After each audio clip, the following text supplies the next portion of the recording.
बच्चों पार्ट 6, जिसमें बच्चों आज हम लोग पढ़ेंगे कॉम्बिनेशन ऑफ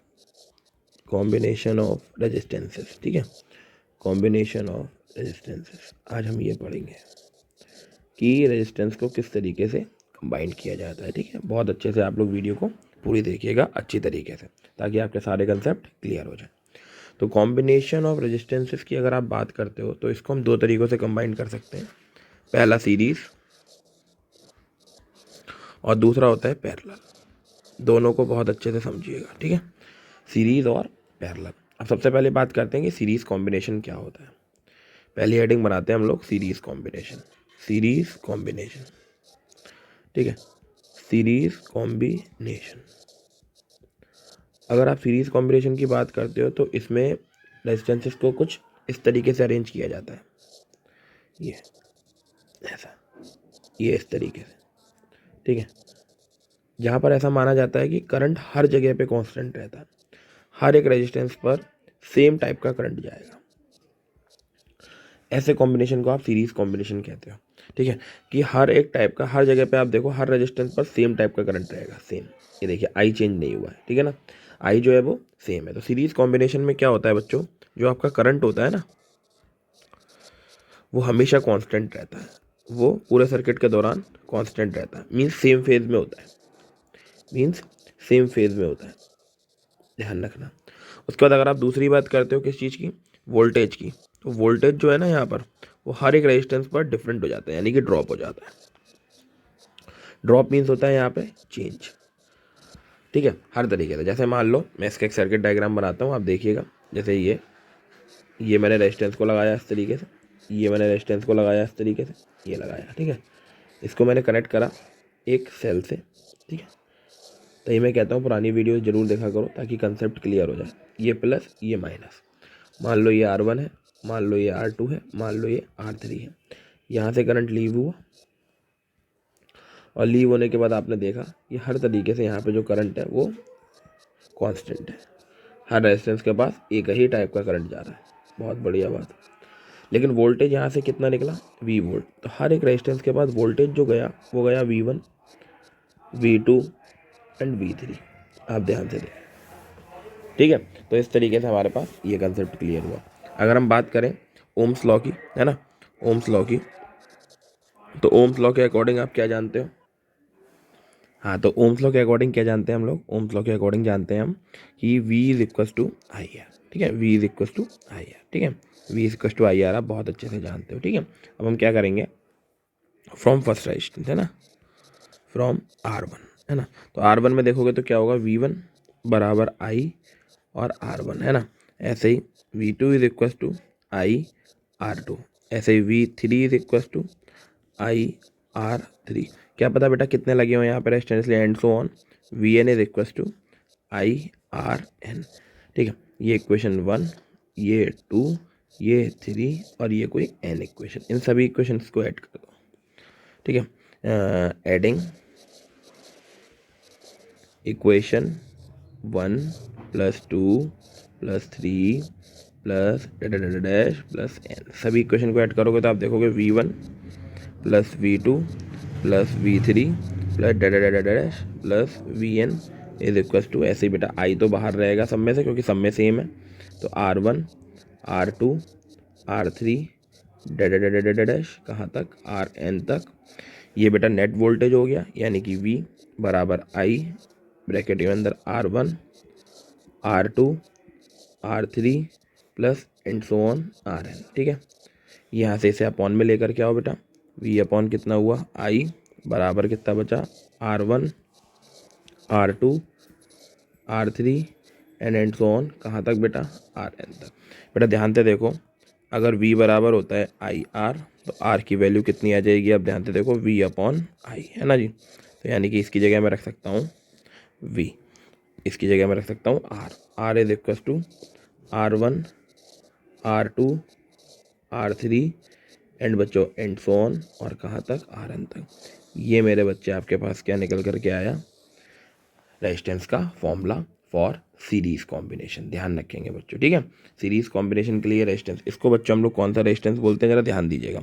इसको बोलते हैं इफेक्टिव रेजिस्टेंस। ठीक है, इफेक्टिव और इक्विवेलेंट रेजिस्टेंस, ध्यान रखना, ठीक है।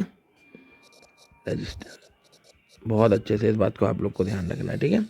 इक्विवेलेंट रेजिस्टेंस का फॉर्मूला क्या होता है?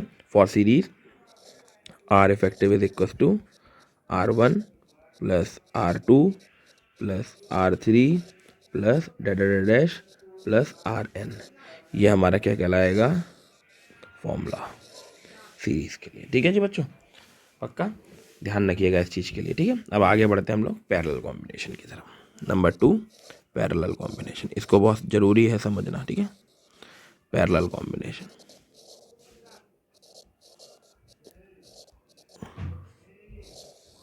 पैरेलल कॉम्बिनेशन में बच्चों क्या रहता है कि यहाँ पर करंट जो है ना वो आपका ब्रेक होना शुरू होता है, अलग अलग जाता है, ठीक है। तो कैसे, जैसे आप समझने की कोशिश कीजिए, जैसे मानो यहाँ तक ये एक तार है, अब इसको हमने 3 पार्ट्स में ब्रेक करा अलग अलग, ठीक है।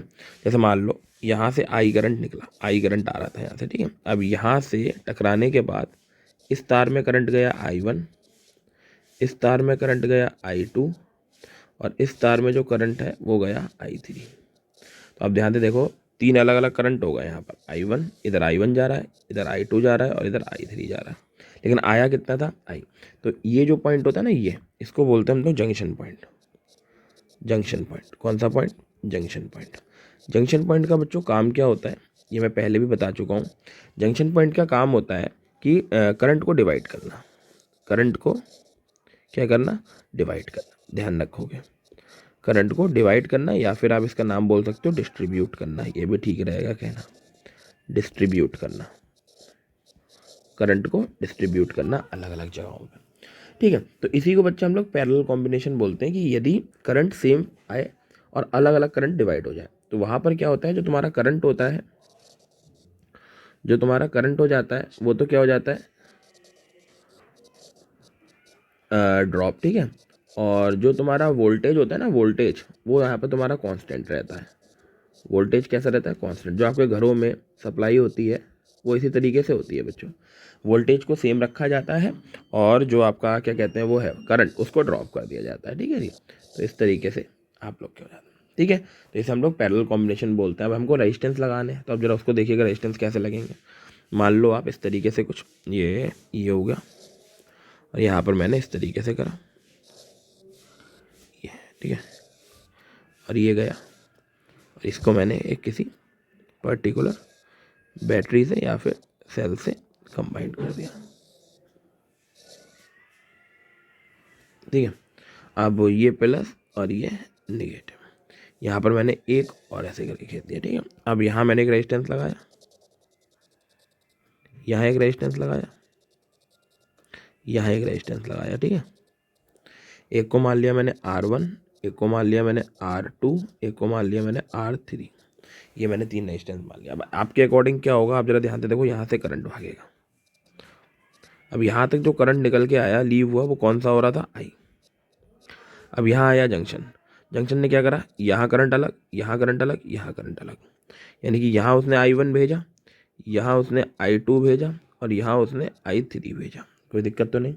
और ये करंट जैसे ही यहाँ पर आया, यहाँ से बढ़कर आगे बढ़कर अगेन ये क्या बन गया? I बन गया और बैटरी में तुरंत चुपचाप I वापस चले गया, ठीक है जी। तो ये इसका सर्किट डायग्राम हुआ। आपने देखा यहाँ से V वोल्ट निकल रहा था, तो इस पूरे रेजिस्टेंस के दौरान इसके पास वोल्टेज जो रहा वो कैसा रहा? सेम। ये चीज़ आपको ध्यान रखनी है, सेम वोल्टेज, ठीक है। अब मैं ऐसे के लिए आपसे वही ओम्स लॉ लगवाता हूँ, ठीक है। तो आप जानते हो according to Ohm's law, according to Ohm's law, है ना, अकॉर्डिंग टू ओम्स लॉ, अगर आप अकॉर्डिंग टू ओम्स लॉ आओगे तो V बराबर कितना होता है बच्चों? V बराबर I है। बहुत बढ़िया बात, ठीक है। आपने देखा यहाँ पे V तो कांस्टेंट है, R अपॉन में ले आओ, ये R1 हो जाएगा, ये I1 हो जाएगा, ठीक है। इक्वेशन 1। अगली चीज़ क्या आएगी अपने आप बताओ? V is equal to R2 और इधर कितना? I2, है ना। ऐसे अगली कितनी आएगी अपने आप बताओ? V अपॉन R3, ठीक है, बराबर कितना? I3, है ना। अब क्या पता बच्चों कितनी हुए, है ना, तो इसलिए डैडे डैडे डैडे V अपॉन आर एन बराबर कितना आई एन, है ना। ये nth इक्वेशन, सबको ऐड कर दो, ऐड ऑल इक्वेशन, है ना, ऐड ऑल इक्वेशंस। इन सभी इक्वेशन को ऐड करोगे तो आप देखोगे सब में v कॉमन है, सब में v कॉमन है, तो v तो आ गया बाहर। इधर कितना बचा, 1/r1, 1/r2, 1/r3 dash plus 1/rn, है ना। और इधर अगर आप देखोगे तो I1, I2, I3, IN, ठीक है नहीं। तो आपको पता है अब क्या होना है, ये तो v ऐसे ही रहेगा, ये ऐसे रहने देना, 1/r1, 1/r2, 1/r3 डैश कितना 1/rn इज इक्वल टू, ये हो गया नेट करंट, है ना। इसे अपॉन में ले आओ, 1/r1, 1/r2, 1/r3 डैश कितना 1/rn, ठीक है, और बराबर I/v। अब आप जानते हो v बराबर कितना होता है IR, है ना। तो अगर मैं आपसे कहूँ कि I/v की जगह कितना आएगा, तो 1/r इज इक्वल टू, ये अपॉन में आ जाएगा I/ कितना v। तो अगर आप ध्यान से देखें तो ये चीज़ यहाँ पर रख सकते हैं, यानी कि जो सॉरी बच्चों, टच हो गया था, हाँ। तो 1/r1, 1/r2, 1/r3 plus dash 1/rn और बराबर ये कितना हो गया 1/r, और इसको आप क्या बोलते हो, इफेक्टिव रेजिस्टेंस। ये मेरे बच्चों हमारे पास क्या आ गया, ज़रा बताइए आप, फॉर्मूला। ये आया पैरेलल के लिए, ये आ गया पैरेलल के लिए। समझ में आया, सिंपल सा लॉजिक है, कोई इसमें दिक्कत वाली बात नहीं है कि कोई भी चीज़ आपसे क्लियर ना हो, ठीक है। बस इतना ध्यान रखो इसका सर्किट डायग्राम किस तरीके से रहता है। जिस बच्चे को सर्किट डायग्राम तैयार हो गया वो बच्चा आराम से हर चीज़ को कर सकता है, ठीक है। तो आई होप ये चीज़ क्लियर हुई होगी। एक बार रिवाइज कीजिएगा बहुत ढंग से, एक बार वीडियो को पूरा देखिएगा ताकि आपके वीडियो जो है वो क्लियर तरीके से समझ आ जाए और आपके जो डाउट्स हैं वो क्लियर हो जाए। नेक्स्ट वीडियो में बच्चों मैं इसके कुछ न्यूमेरिकल्स आपके लिए कराऊंगा, ठीक है। जब तक के लिए ऑल द बेस्ट बच्चों।